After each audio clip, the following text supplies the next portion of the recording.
Government Degree College Vanaparthi, lecturer in physics. Here now I am going to start wave mechanics for third year, 6th semester. Just let us have a small discussion. What is a wave? Wave is a disturbance in a media. What is a particle? Particle means what? It has a mass, it occupies some space, volume, density. All these types are the property of the particle. The wave also has some properties. It shows the reflection, refraction, interference, diffraction, polarization. And also waves exhibit some other extra properties like as Compton effect, photoelectric effect, and the black body radiation. So while explaining the Compton effect, photoelectric effect, and the black body radiation, we are assuming that the wave acts as a particle. The wave particle name is photon. So the photons acts as a particles. Actually, when it is traveling in the same media, it acts as a wave. When it is bombarding with some other particles in some other experiments, it acts as a particle. So it has a dual nature. Sometimes light acts as a wave as well as acts as a particle. That particle name of the light is called photon. So photon has energy. According to the Max Planck, photon energy is E is equals to h nu, where nu is the frequency of the wave. So in this way, we can consider every wave has a energy. That a wave is electromagnetic energy, electromagnetic wave. So that wave energy is E is equals to h nu.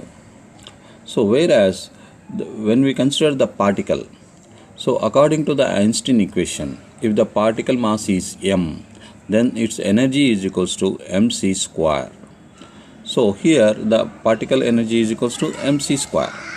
So according to the Max Planck, the photon energy E is equals to h nu. According to Max Planck, the E is equals to h nu, E is equals to mc square as per the Einstein equation. So if you consider the photon mass is m, as we are considering the photon as a particle.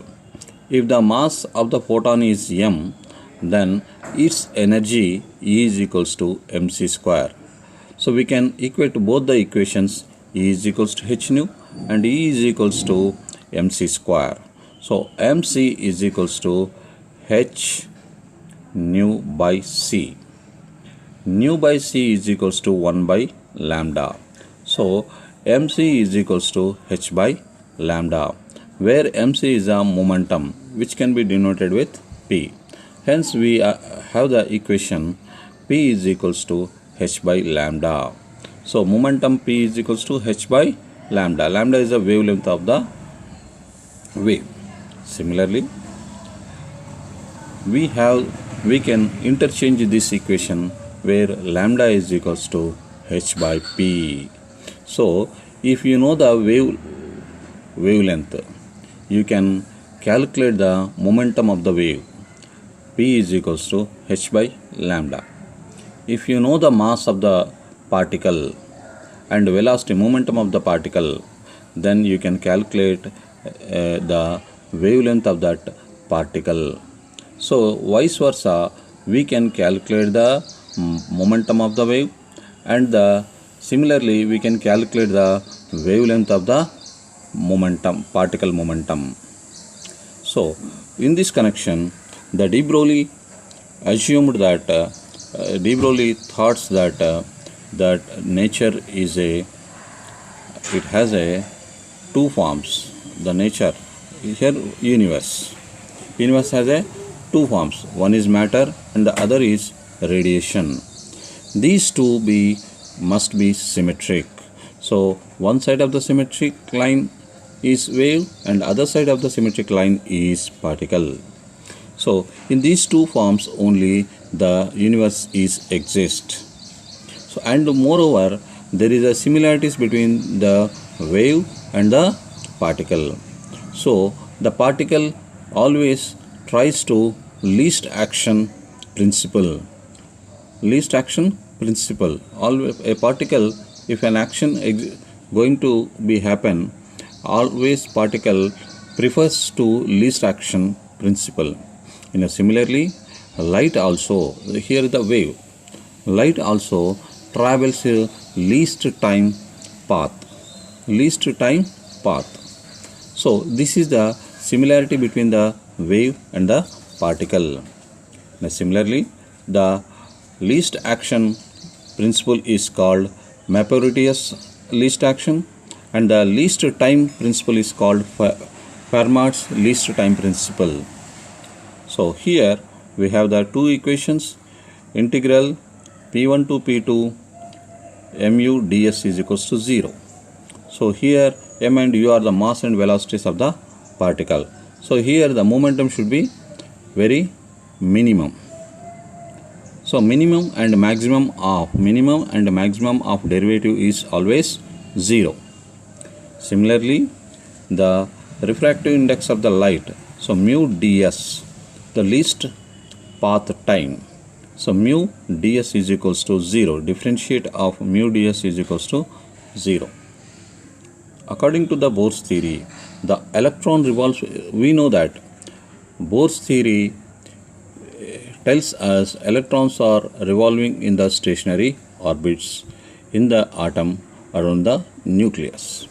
So we know that when the electron is revolving around the nucleus, it has a wave nature, wave compulsory. Just you consider the half wave for half circle and the another half wave for another half circle. So here we have the one wave for one circle. So if you consider like that, so similarly if you go for the two waves, then you will get the dumbbell shape. So and similarly at the same time the total waves, when it is revolving around the nucleus, the waves should be matched from one end to the other end. So we don't have the half wave and the 3/4 wave. We don't have only one wave, two wave, three waves only. In this way the electron is revolving around the nucleus.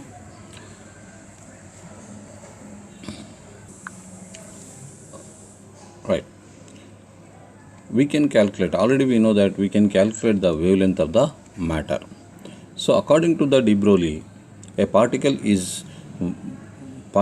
in motion is called matter wave. We have that already the photon energy E is equals to h nu and the photon mass, if you consider photon mass is m, then according to the Einstein equation the mass of the energy E is equals to mc square. So we can equate these two equations. E is equals to mc square, that is equals to h nu. So mc is equals to h nu by c, that is equals to h by lambda, where lambda is the wavelength of the radiation. So if you know the momentum of the particle, then you calculate the wavelength of the particle. If you know the wavelength of the wave, then you can calculate the momentum of the wave. So this equation will give the dual nature, equality. So equality, why I am saying here equality? So waves acts as a particle, and similarly particles also acts as a wave. So we can consider this as a singularity theorem. So where is singularity theorem? Just here I would like to explain some other things. The singularity theorem. So already we know about the black body, black holes. So what happens in the black holes? So everything is emerged, everything is goes into the black hole, even the light. So why even the light? Light has a maximum velocity 3 into 10 power 8 meters per second. So even with this much of fast, the light, even we know that only that is a wave. So even that electromagnetic wave also is penetrating into the going into the black hole.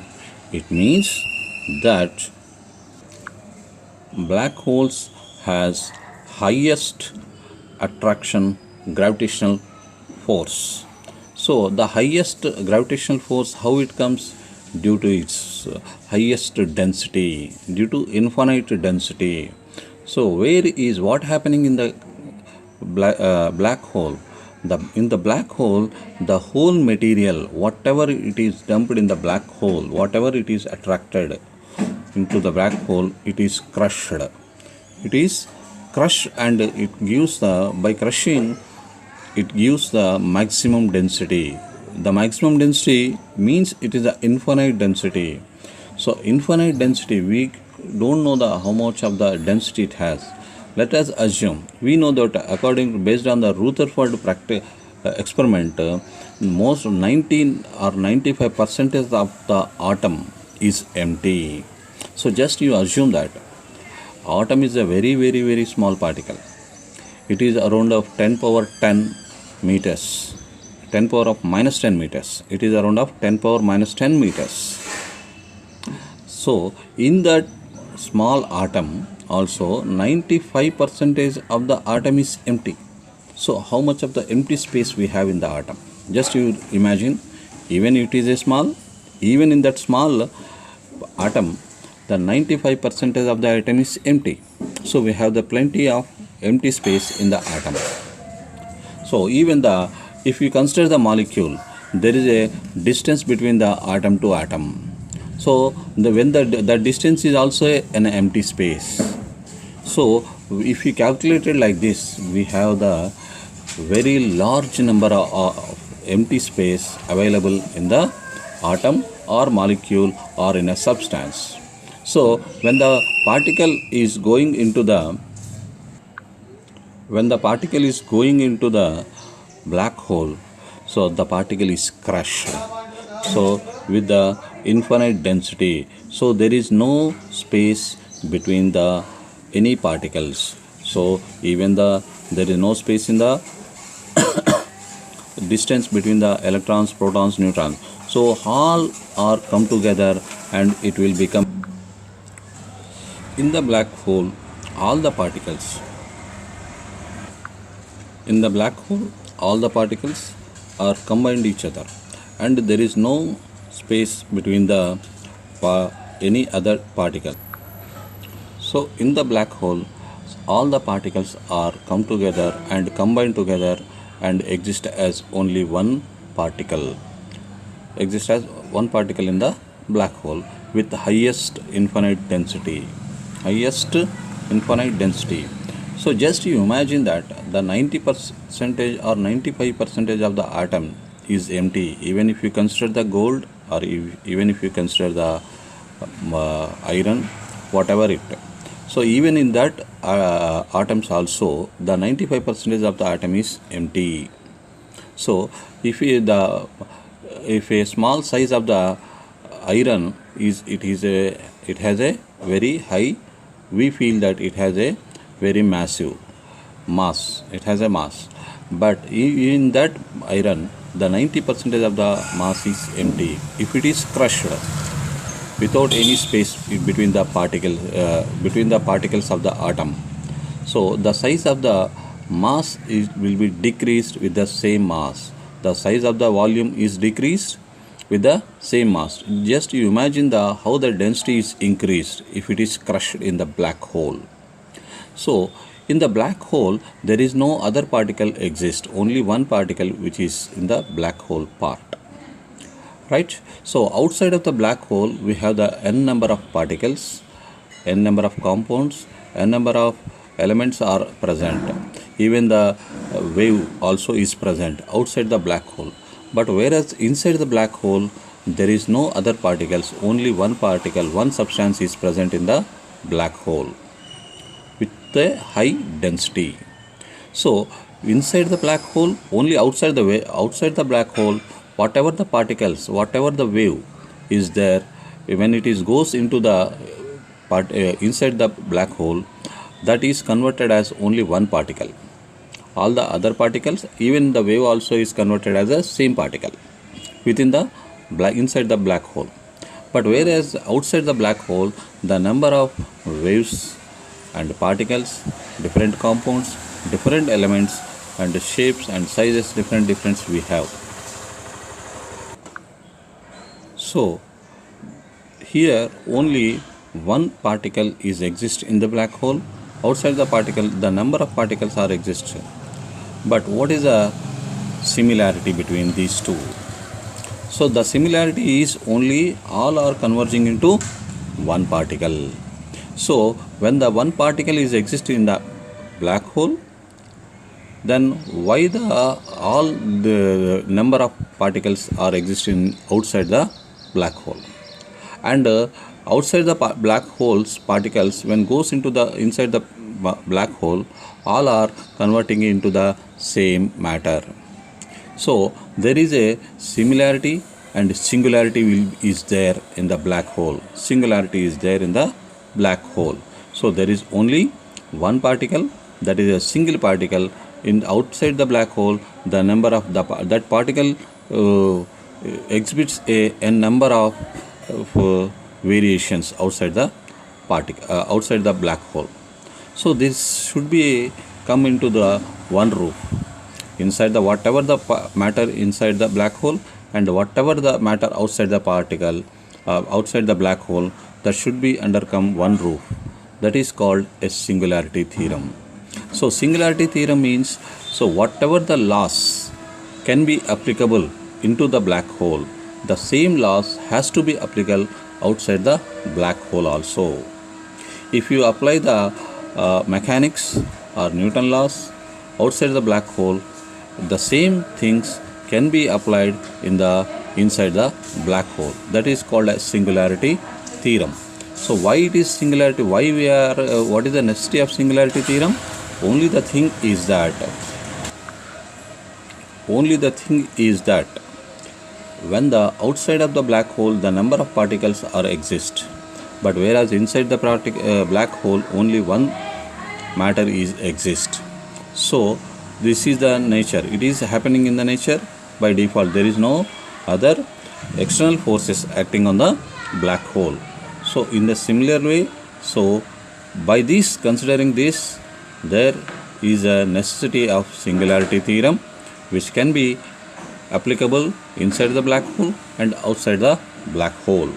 So in this way, here also the wave acts as a particle and the particle also acts as a wave.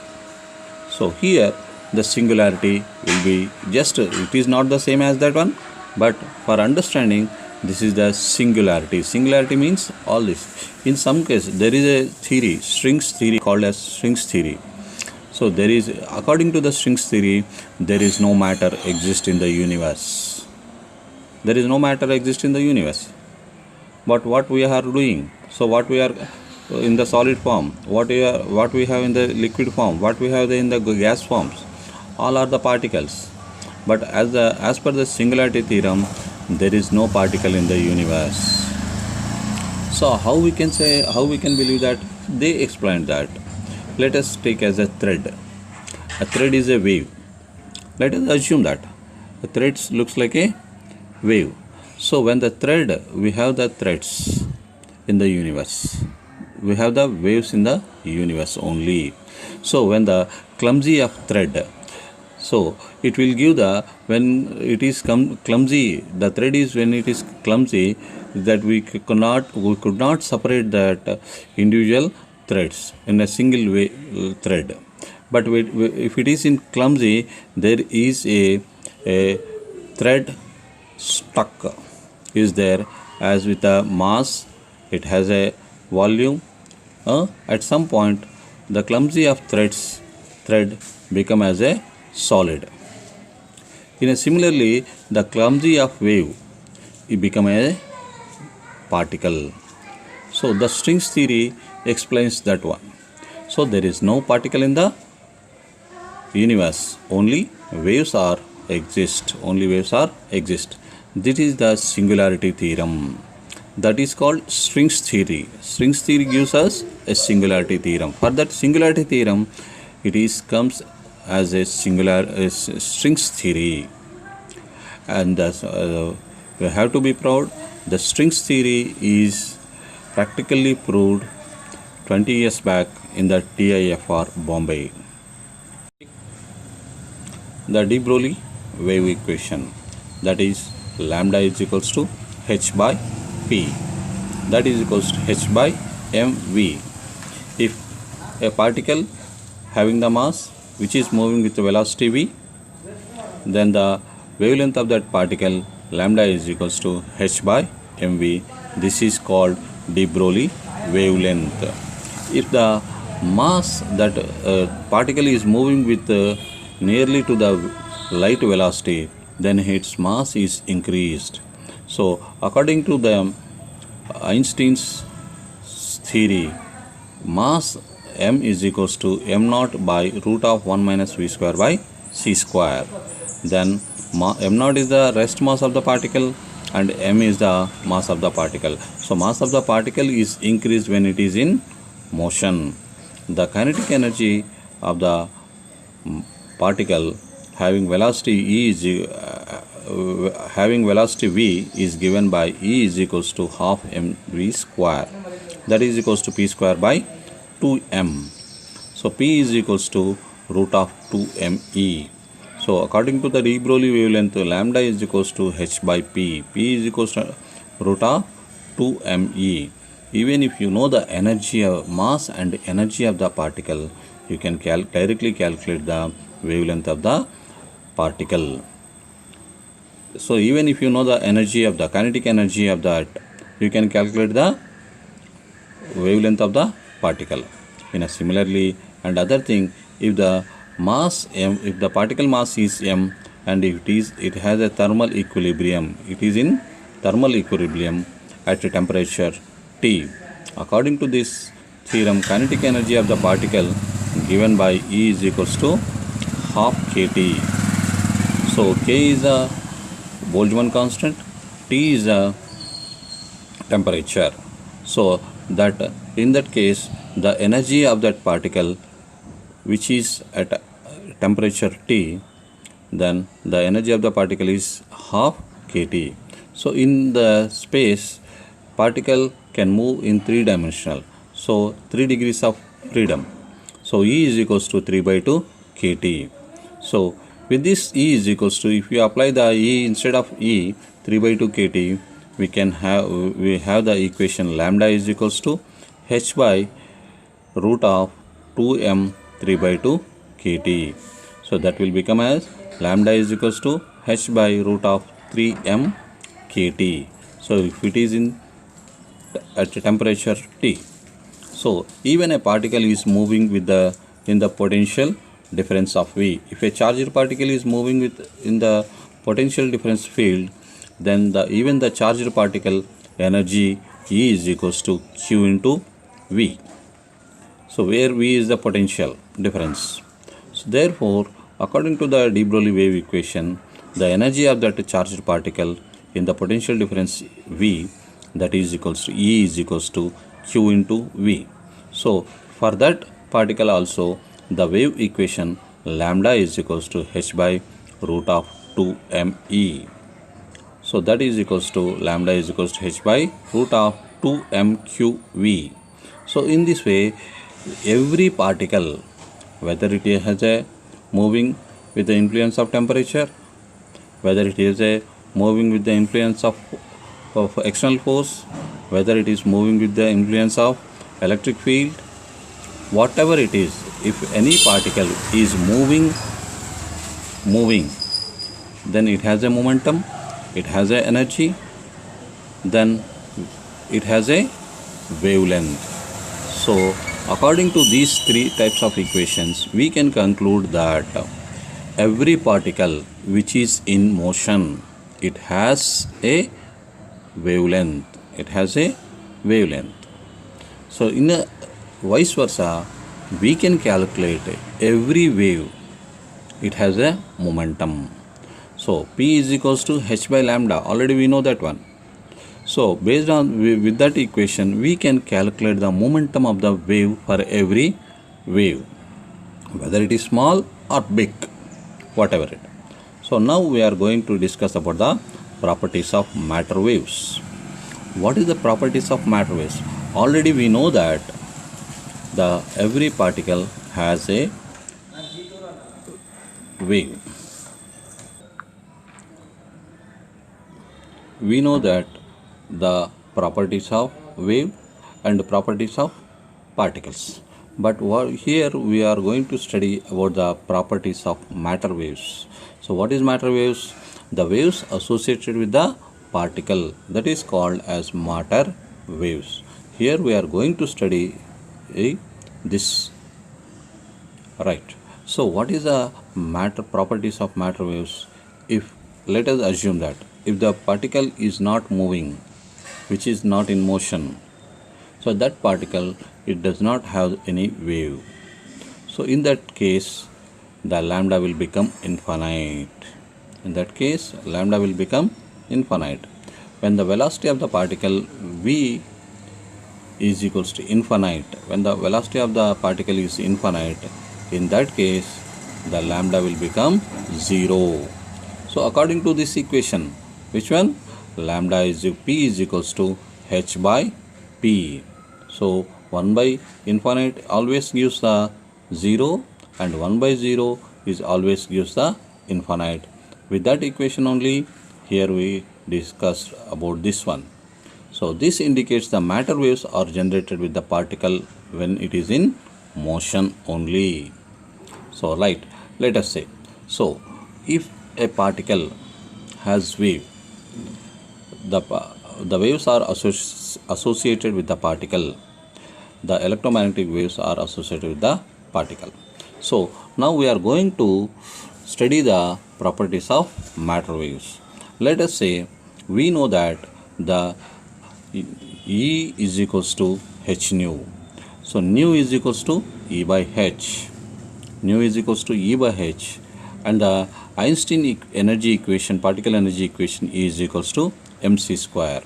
So by this we are going to calculate that properties of matter waves. So we know that the wave velocity u is equals to nu lambda. So already according to the Planck's equation, nu is equals to E by h, and according to de Broglie, lambda is equals to h by mv. So the velocity of the wave which is associated with the particle, u is equals to nu lambda. In the place of u and nu and lambda, we are applying E by h and h by mv.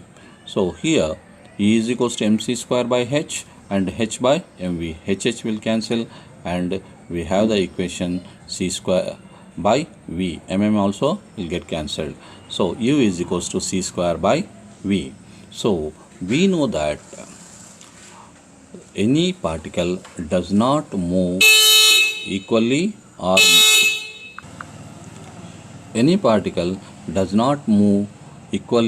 or greater than the light velocity. So in this case, here the wave velocity of the particle is, we have c square by v. So v, if it is less than the c, we know that v always should be less than the c only. So here the wave velocity of the particle is more than the light velocity. This should not be happen as per the Einstein rule. It's not a rule, but he considered that light velocity is the fastest velocity in the universe, and any particle or any wave will not go beyond the light velocity. So here the wave velocity which is associated with the matter particle is more than the light velocity. So this should not be happened. this should not be happened. So this is the unexpected result, means unexpected thing. So any wave will not travel more than the light velocity. Here we got that u is equals to wave velocity, u is equals to c square by v. So further this we are they think how it can be solved, how it can be justified. So based on that, they think that the wave which is associated with the particle, it is not a one wave. It is not a one wave. The number of waves, they assumed that the more number of waves are associated with the one particle. So in this case, they assumed that. So by combining of these number of waves associates only not a single wave, number of waves. So when the number of waves associated with the particle, then the all waves are combined together and they become as interference. They undergo a interference. So in the interference pattern of these group of waves associated with the particle. So with the group of waves that are slightly different in the wave velocity and the wavelength. So with the phases and amplitude interference constructively within a small region of space. So constructive interference, small region of space.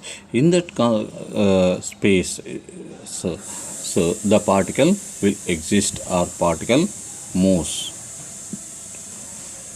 So in this here we are going to try to calculate the velocity of the particle waves. So here it is, we came to know that the particle wave velocity is more than the light velocity. It should not be happen. So they assumed that the particle has not only the one wave, it has a group of waves.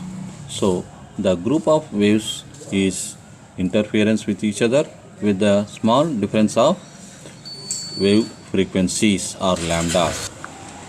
We will continue this in the next class, next video.